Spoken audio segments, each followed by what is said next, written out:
मानव परमपूज्य डॉक्टर बाबासाहेब आंबेडकर, रयतेचे बहुजनांचे राजे छत्रपती शिवाजी महाराज, बहुजन नायक महात्मा ज्योतिबा फुले, आई सावित्रीबाई फुले, भगवान बिरसा मुंडा या सर्व महामानवांना विनम्र अभिवादन. आजच्या ओबीसी जनगणनेच्या संदर्भात आजच्या या धरणे आंदोलनाला उपस्थित मंचावर असलेले आमचे भंडाऱ्यावरून आलेले सदानंदजी इंगले, प्रभाकरजी वैरागडे, गुरुदासजी अडेवार, विलासजी काळे, बाळकृष्ण सावळे, ललिताताई देशमुख, आमच्या अंजलीताई साळवे, आमचे दरेकर भाऊ, खेमेंद्रजी कटरे, रेखाताई बाराते, रमेश भाऊ पिसे, अशोक भाऊ कावळे, राजेशजी काकडे, डॉक्टर कांबळेसाहेब, वामनराव वजाडे आणि अभिविलास नखाते. आणि या कार्यक्रमामध्ये ओबीसीला सदैव जनजागृतीसाठी आणि ओबीसीच्या हक्कासाठी पुढे येऊन लढणारा युवा नेता उमेश गोराम आणि उपस्थित माझ्या सर्व ओबीसी बांधवांनो, भगिनींनो आणि मित्रांनो, खरं तर याचा उल्लेख आमच्या काळे साहेबांनी केला. देशामध्ये एक माहोल तयार झाला की आता ओबीसीची जातनिहाय जनगणना होईल. तसं वातावरण निर्माण केलं. संसदेमध्ये देशाच्या पंतप्रधानांनी घोषणा केली आणि आपल्या सगळ्यामध्ये एक आनंदाचं वातावरण निर्माण झालं की आता पुढे आपल्या ओबीसीची जनगणना होईल, ओबीसीची संख्या कळेल आणि ओबीसीच्या संख्येनुसार ओबीसी माणसाला त्याचा हक्क मिळेल, अशा एक भावनेमध्ये आम्ही सगळेजण वावरत होतो. परंतु आता जो निर्णय झाला आणि गव्हर्नमेंटनी, केंद्र सरकारने जी जात न्याय आपली जनगणना जनरल सेन्ससचा जो निर्णय घेतला, त्या निर्णयानुसार आपल्याला त्यामध्ये ओबीसीचा कालमच नाही अशा प्रकारचं निदर्शनास आलं. मंचावरच्या अनेक वक्त्यांनी या ठिकाणी त्याचा उल्लेख केला. देशामध्ये एके काळामध्ये एक ओबीसीची चळवळ उभी झाली होती आणि एक ओबीसीचा धाक, दरारा, कोणाचंही सरकार असू दे, कोणाचंही शासन असू दे, तो एक दरारा निर्माण झाला होता. त्यामध्ये राज्यातील अनेक नेते आहेत आणि होऊन गेलेत काही, आणि बिहार, यूपी, आता सगळ्या नेत्यांची नावं तुम्हालाही माहित आहे. तुम्ही चळवळीमध्ये काम करणारे सर्व कार्यकर्ते आहात. आता ती चळवळच मुद्दाम महाराष्ट्रामध्ये असेल किंवा देशामध्ये शांत झाल्यासारखी आपल्या सगळ्यांना दिसत आहे. काहीचा आवाज आणि काही प्रमाणात का असेना आमच्या, खरं तर त्या पक्षाचं म्हणून सांगत नाही, तर राहुल गांधींनी हा मुद्दा थोडासा हातात घेतला होता आणि त्या मुद्द्याला त्यांनी जोरकसपणे दिल्लीच्या एका संमेलनामध्ये, ओबीसी संमेलनामध्ये मांडलं होतं. पार्लमेंटमध्ये सुद्धा मांडला होता. आमचे महाराष्ट्रातील खासदार त्यांनी सुद्धा हा विषय मांडला. त्यामध्ये आमच्याच पक्षाचा खासदार स्वर्गीय बाळू धानोरकर होता, किंवा आमचे डॉक्टर कोल्हे आहे, अमोल कोल्हे, आणि दिवंगत आमचे राजीव सातव, या लोकांनी हा मुद्दा जोरकसपणे मांडला. आता पार्लमेंटमध्ये काही तसा आवाज मला ओबीसीच्या मुद्द्यावर दिसत नाही. पण मी एक सांगतो, हा मुद्दा घेऊन असेंब्लीमध्ये आम्ही ठराव, मी स्वतः सरकारला त्या हाऊसमध्ये विधान भवनामध्ये मी मांडणार आहे आणि सरकारला सांगणार आहे की तुम्ही एक ठराव असेंब्लीचा घेऊन, विधानसभेचा एक ठराव करून केंद्र सरकारला पाठवा, ज्यामध्ये ओबीसीचा कालम असला पाहिजे अशी मागणी शिफारस केंद्र सरकारकडे करावी, ही मागणी मी स्वतः करणार आहे. अर्थात मागणीच आपण करू शकतो, आपल्या हातात देण्यासारखं काही नाही. आपली मागणी केवळ वडेट्टीवारांनी मागितली, पिसेंनी मागितली, काळेंनी मागितली, उमेशनी मागितली, आमच्या अंजलीताईंनी मागितली तर हा प्रश्न सुटत नाही. कारण आमचा ओबीसी माणूस पूर्णतः स्वतःचा अधिकार विसरून तो एका वेगळ्या दिशेनं त्याला घेऊन जाण्याचं काम केलेलं आहे. कदाचित मी बोलतो ती बातमी मोठी होती, पण यांना काही धर्मांध शक्ती या ओबीसीला आपल्या जाळ्यात ओढण्यासाठी, कारण या देशामध्ये 3% लोकांना राज्य करायचं असेल तर ते ओबीसीच्या भरोशावरच करावं लागतं, हे माहीत आहे. त्याचा उल्लेख मला वाटतं आमच्या शेन्नेनी केला, तरुण कार्यकर्त्यांनी केला. आणि म्हणून ते तुम्हाला या देशभरामध्ये साधारणतः 2 लाख कथावाचक तयार केले आणि या 2 लाख कथावाचकांच्या माध्यमातून तुमचं ब्रेन वॉश करण्याचं काम पद्धतशीरपणे सुरू आहे. तुम्ही बाबासाहेब विसरावं, तुम्ही महात्मा ज्योतिबा फुले विसरावं, तुम्ही संविधानाचा अधिकार असलेला हक्क विसरावा दिलेला, तुम्ही तुमचा शिक्षण विसरावा, तुम्ही तुमच्या ओबीसी म्हणून जे तुम्हाला संविधानाने कायद्याने दिलं ते तुम्ही मागूच नये आणि तुम्ही सर्व ओबीसी ताटाखालची मांजर बनून त्यांच्या दयेवर जगावे म्हणून हे षडयंत्र रचले जातात. यांना पगार दिला जातो. मी परवा बोलताना एक उदाहरण एका ठिकाणी दिलं. बघा, धर्म जात ही माणसाला असतेच आणि त्याची नोंदच असते. मुळात धर्म ही जात ओळख असते माणसाची, पण माणूस परिपूर्ण म्हणून, मानव म्हणून, माणूस म्हणून घडायचं असेल तर त्याला या भारतातील अधिकार, या भारतामध्ये असलेल्या प्रत्येक नागरिकाचा अधिकार हा संविधानाने दिलेला आहे. पण अलीकडे जे काही चाललेलं आहे ते इतकं दुर्दैवानं सांगावं लागेल. मी परवा बोलताना म्हणालो की प्रभू रामचंद्र वनवासात सर्व त्यागून गेले, म्हणजे अंगावरच्या वस्त्रानिशी सर्व त्यागून जाणारे प्रभू रामचंद्र होते. गादपात सगळं झालं.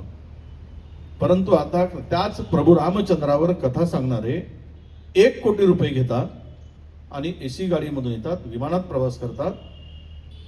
जर प्रभू रामचंद्रांनी सर्व त्यागलंय तर त्याच्यावर कथा सांगणारा 1 कोटी रुपये घेत असेल तर तुमची बुद्धी किती भ्रष्ट केली जात आहे, तुमच्या बुद्धीचे कसे दिवाळखोरी केली जात आहे हे तुम्ही लक्षात घेतलं पाहिजे. पण तुमच्यामध्ये आणि आमच्यामध्ये दुर्दैवानं इतकं आता उन्माद आमच्यामध्ये आलाय की आता जे काही करेल ते देवच करेल म्हणून आम्ही सर्व देवावर सोडायला लागलो. सर्वच जर देव करायला लागला तर माणसानी करायचं काय? माणसानी काय करायचं? अरे देव त्याला म्हणा जो माणसासाठी संघर्ष करून उभा झालाय, त्याला देव मानलं पाहिजे. तो देव कोण असावा आपला? तर डॉक्टर बाबासाहेब आंबेडकर आपला देव असावा. तो देव कोण असावा? तर छत्रपती शिवाजी महाराज आपला देव असावा. तो देव कोण असावा? तर महात्मा ज्योतिबा फुले आपला देव असावा. यांना तुम्ही देव मानाल तर तुम्ही परिपूर्ण माणूस होऊन माणुसकीचे तुम्हाला मानवता समजेल आणि तुम्हाला अधिकाराची जाणीव होईल. पण दुर्दैवानं भाषण तासभर 2 तास करता येईल, पण आता काय करू? मी सुद्धा मला ज्यावेळेस एखादा व्यक्ती चळवळ घेऊन पुढे जातो त्यावेळेस तेवढ्याच ताकदीनं पाय ओढणारही पुढे येतात. काळे भाऊ, आम्ही लढतो, आमचा काही स्वार्थ नाही. विजय वडेट्टीवारांचा काही स्वार्थ नाही. मी 7 वेळा झाले आमदार झालोय, 6 वेळा विधानसभेमध्ये निवडून आलो, 1 वेळा विधान परिषदेमध्ये. मला काय अपेक्षा आहे? आता विरोधी पक्षनेता म्हणून काम केलं त्याचे का वारंवार सांगू? मंत्री राहिलो, अप्पर हाऊस, लोअर हाऊस, सगळं झालं मला. मी अनेक समित्यावर काम केलं. आता मला काही म्हणजे माणसाला मला काही मिळवायचं नाहीये. आणि मी अल्पसंख्याक ओबीसीतला माणूस आहे. मला माहीत आहेत माझ्या मर्यादा काय आहे, मला काय मिळणार आहे आणि काय मी मिळवू शकतो. पण मी एक मात्र जिद्द आहे माझी, माझ्या ओबीसी समाजाच्या हक्कासाठी मात्र शेवटपणे लढण्याचा निर्णय आणि निर्धार मी केला आहे. त्यासाठी मला ताकद पाहिजे, त्यासाठी मला शक्ती पाहिजे, मला काही नको आहे. मी मंत्री असताना ओबीसीला छगन भुजबळ साहेब थोडेसे शांत बसले होते, पण मी मंत्री झाल्यानंतर ज्यावेळेस मंत्री झाल्यानंतर ओबीसीच्या हक्कासाठी पुन्हा ही संपूर्ण ओबीसीला जागृत करण्यासाठी पुढे येणारा मंत्री असून सुद्धा मी पहिला माणूस होतो. त्यानंतर बाकीचे सगळे जुळले गेलेत. मराठवाड्यामध्ये ज्या काही घटना घडल्या, ओबीसीमध्ये इतरांचा काही समावेशाच्या संदर्भातला जो काही विषय होता तो खूप मोठे विषय होते, त्यावर आम्ही लढतच आहोत. पण आता तुम्हाला सांगायचं आहे की तुम्ही सर्व गावागावातून आलात. मला मी तर इल्मे साहेब, मी 22 तारखेला भंडाऱ्याच्या मोर्चामध्ये मी येतो आहे, मी स्वतः येतो. ही मोर्चे आता काढावे लागतील, जिल्ह्यामध्ये काढावे लागतील, रान पेटवल्याशिवाय. कारण जे काही आमदार झाले, कोणत्याही पक्षाचे असू दे, जे काही खासदार झाले, अनेक लोक त्यांच्या आशीर्वादानं झाला असा त्यांचा गैरसमज आहे. नेत्यांच्या आशीर्वादानं आम्ही आमदार झालो असा त्यांचा गैरसमज आहे. यांची नशा आणि मस्ती उतरवायची असेल तर तुम्ही ओबीसीच्या भरोश्यावर आमदार खासदार झाला हे एकदा दाखवून द्यावं लागेल. ही जाणीव जोपर्यंत होत नाही तोपर्यंत यांना समज येत नाही आणि त्यातून ते काही उभे होऊ शकत नाही, असं माझं स्पष्ट मत आहे. आणि ती ताकद उभा करायचं असेल, मी सगळ्या पद्धतीनं तुमच्या पाठीशी, जे होईल ते होईल. मला पण शेवट काय, मी एका पक्षाचा माणूस जरी असलो तरी मला मतदारसंघ आहे, पुन्हा जबाबदारी आहेत, विधिमंडळाचा नेता आहे. पण मी आता अधिवेशन संपल्या 20 तारखेला साधारणतः अधिवेशन संपेल. प्रत्येक जिल्ह्यात जाऊन आपण सुरू करा, आता जसं जमेल तसं सुरू करा. ओबीसीचा जनगणनेमध्ये ओबीसीचा स्वतंत्र कलम असलाच पाहिजे, यासाठी तालुका स्तरावर तुम्ही धरणे आंदोलन सुरू करा. आणि ते धरणे आंदोलन सुरू झाल्यानंतर जिल्ह्यामध्ये एक प्रचंड मोर्चाची तयारी आम्ही करतो आहोत. आणि मी स्वतःही त्या मोर्चामध्ये येईल, बैठका घेईल, तालुका स्तरावर जाईल आणि एकदा हे रान आपण उठवलं पाहिजे, तरच आपल्याला काही पदरात मिळेल. तुम्ही कितीही मागणी कराल एकट्या दुकट्याने, वडेट्टीवार कितीही बेंबीच्या देठापासून ओरडेल तर फार काही पदरात पडेल असं समजू नका. शक्ती, जनशक्ती ही फार महत्वाची आहे. पाहिलं तुम्ही जग कुठल्या दिशेनं चाललं आणि काय चाललंय. फार वाईट परिस्थितीतून सगळ्यांना सामोरं जावं लागतं, फार वाईट आहे. म्हणजे आता मला वाटतं की तिसऱ्या महायुद्धाची तयारी पुढे होते की काय, अशा प्रकारची देशात परिस्थिती सुरू झाली. आणि खूप म्हणजे आज तर मी कधी पाहिलं नाही ही नवीन पद्धत आपल्या देशामध्ये आता सुरू झाली. आपल्याच देशात नाही तर मला वाटतं की सोशल मीडिया आल्यापासून लोकांमध्ये कोण काय करतो आहे, चुकला असेल तर त्याच्यावर ते सोशल मीडियातले कमेंट्स वाचले ना तर त्या पदावर राहावं की नाही इथपर्यंत लाज वाटायला लागते आम्हाला. म्हणजे इतकी घाणेरडी सर्वोच्च नेत्यावर ज्या वेळेस असे पत्रकार येतात तर ह्याचा कुठेतरी आत्मचिंतन करण्याची आवश्यकता आहे, पण ते मला होताना दिसत नाही. इतकं घाण बोललं जातं. जाऊ द्या, आता तुम्ही कुठे आहात, देश कुठे आहे, ह्या काही विषय नाही. पण किमान त्यावेळेस आम्ही आमच्या मंचावर सांगतो, त्याला ज्यावेळेस आम्ही बोलतो त्याला राजकीय स्वरूप येतं, पण ते खरं नाही, फार वाईट आहे. आणि तुम्हाला दिसेल, आज नाही उद्या तुमचे डोळे उघडतील, आपण कुठे आहोत त्यावेळेस ते कळेल. मला एवढंच म्हणायचं आहे तुम्हाला की कोणी डीएनए म्हणू दे, कोणी कितीही ओबीसीची बात म्हणू, अरे जावे ज्याच्या वंशी तेव्हा कळे. तो त्या वंशाचाच नाही तर उपयोग नाही. म्हणजे मी नेहमी एक उदाहरण देत असतो की शेतकऱ्याच्या पायाला काटा रुततो बारीकसा, त्याच्या वेळेस तो काटा काढताना कधी त्याच्या डोळ्यात अश्रू आले तर सहज बघणारा म्हणतो, अरे एवढीशा काट्याने तुझ्या डोळ्यात अश्रू का आले.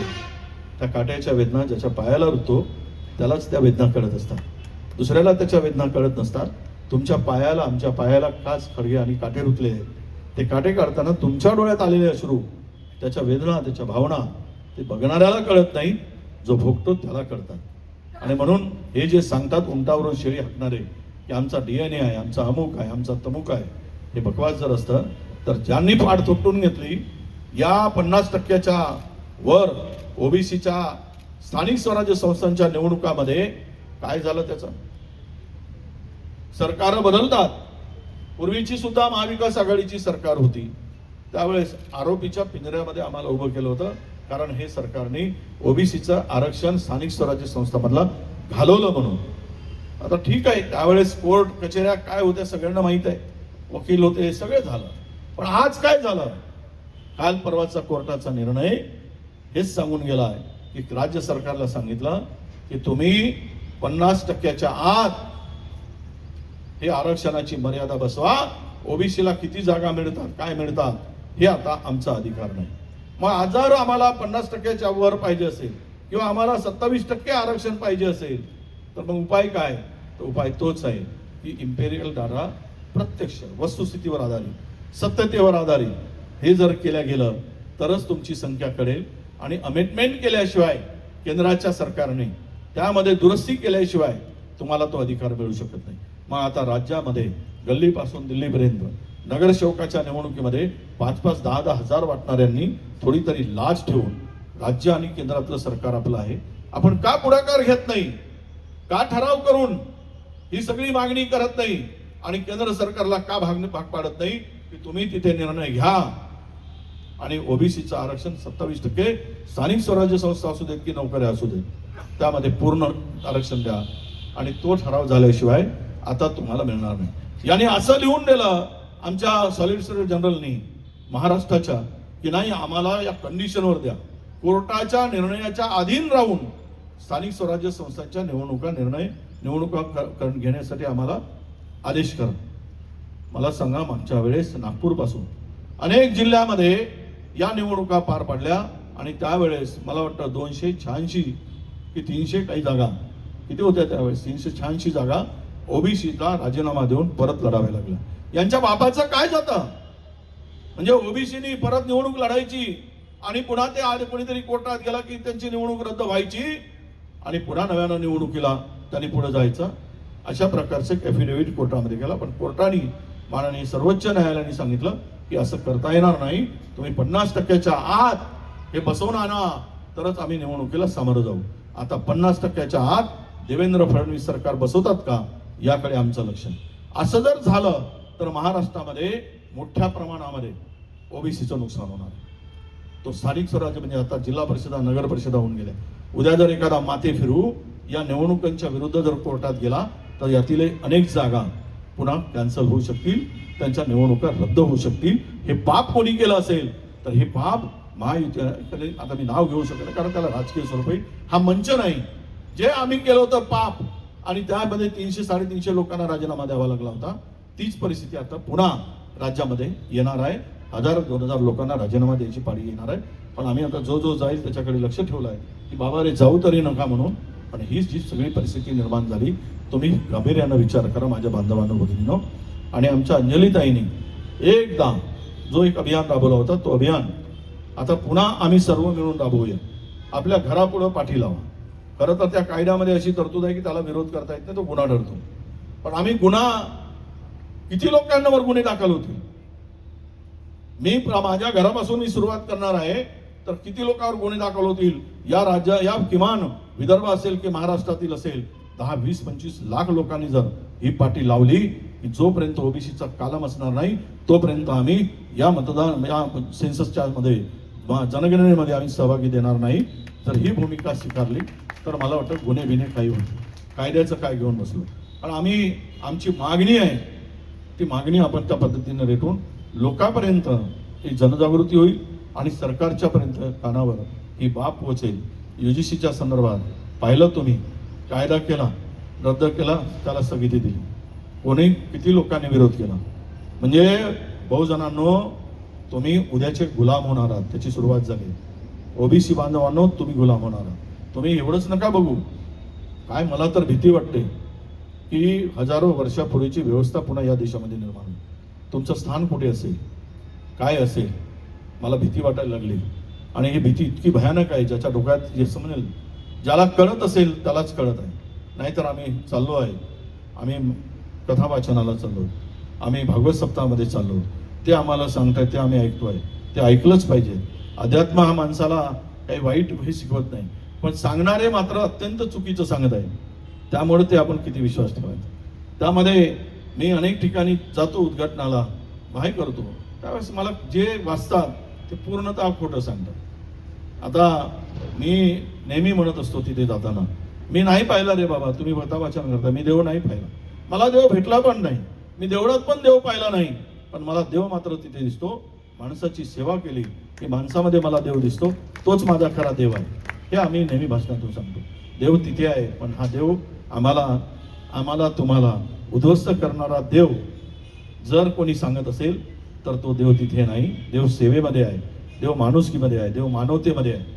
देव ज्यानी समाजाचा उद्धार केला त्या संत महात्म्यामध्ये देव आहे. हे कधी आमच्या डोक्यात पूर्वी होतं, काही काळात आलं, अजून ते वॉश आउट होण्याचं काम सुरू झालेलं आहे. पुन्हा ते तुमच्या डोक्यात आलं पाहिजेत आणि प्रकाश पडला पाहिजे, तरच हा बहुजन वाचेल, ओबीसी वाचेल, SC वाचेल, ST वाचेल, नाहीतर आरक्षण पूर्ण संपुष्टात आल्याशिवाय राहणार नाही. एक उदाहरण सांगतो आणि भाषण संपवतो तुम्हाला की काल परवा लॉ कॉलेज नागपूरच्या लॉ युनिव्हर्सिटीमध्ये नव्यानं झालेलं 36 काहीतरी 72 जागा भरायच्या होत्या. त्या 72 मधून माझ्याकडे ते कागद आहेत, मी आणलं नाही. त्यातील SC ST OBCच्या या ज्या काही जागा होत्या, रिझर्व्ह जागा होत्या, त्यातल्या 24 जागा कमी करून टाकल्या आपण होऊनच कुलगुरूंनी, आणि त्या सर्व जागा ओपन मधून भरल्या. तुमच्या निम्म्यापेक्षा अधिक जागा आपण होऊन जे रिझर्वेशन मध्ये त्या जागा भरायच्या होत्या त्या सर्व जागा स्वतः होऊन त्या कमी करून टाकल्या. अरे पूर्वीच्या काळातही वकील कोणत्या समाजाचे होते मी सांगत नाही, आणि तीच परिस्थिती उद्या तुमच्यावर आणतील की तुमच्यासाठी लढणारी माणसं जे लायर होतील, वकील होतील, मोठ्या जज होतील, ते सर्व वाटा हळूहळू बंद करण्याचं काम सुरू झालं. तुम्हाला उद्या सर्वोच्च न्यायालयामध्ये तुमच्या बहुजनाचा माणूस न्याय व्यवस्थेमध्ये दिसणार नाही, प्रशासकीय व्यवस्थेमध्ये तुमचा हक्काचा माणूस तिथे दिसणार नाही, बहुजनांचा माणूस दिसणार नाही. अशा व्यवस्था व्यवस्थितपणे निर्माण केल्या जात आहेत. आणि आम्ही जागृत न राहता शंडासारखे जर आपण उभे राहिलो तर मला वाटतं तुमची पिढी, तुम्ही तर निघून जाल, तुम्ही आम्ही मरून जाऊ, पण तुमची पिढी मात्र तुम्हाला माफ करणार नाही येणारी, ती मात्र उद्ध्वस्त होताना दिसेल. आणि हजारो वर्षापूर्वीची जी व्यवस्था होती, जात व्यवस्था, धर्म व्यवस्था, वर्ण व्यवस्था, ती व्यवस्था पुन्हा वर डोक्यावर काढून हे सर्व 2-3% लोक तुमच्यावर राज्य करतील आणि तुम्ही मात्र त्यांचे गुलाम म्हणून काम करा. हे तुम्हाला सहन करायचं असेल तर करा, नाहीतर पेटून उठा आणि एकदा या संघर्षामध्ये सहभागी व्हा. आम्ही तयार आहोत, तुम्ही पण तयार राहा अशी अपेक्षा व्यक्त करतो. आणि त्या पाठीचं विमोचन आम्ही त्या पाठीचा नमुना देतोय. आम्ही पण काही पाट्या तयार करून तुमच्या घरापुढे पाठवणार आहोत, त्या तालुक्यात पाठवणार आहोत.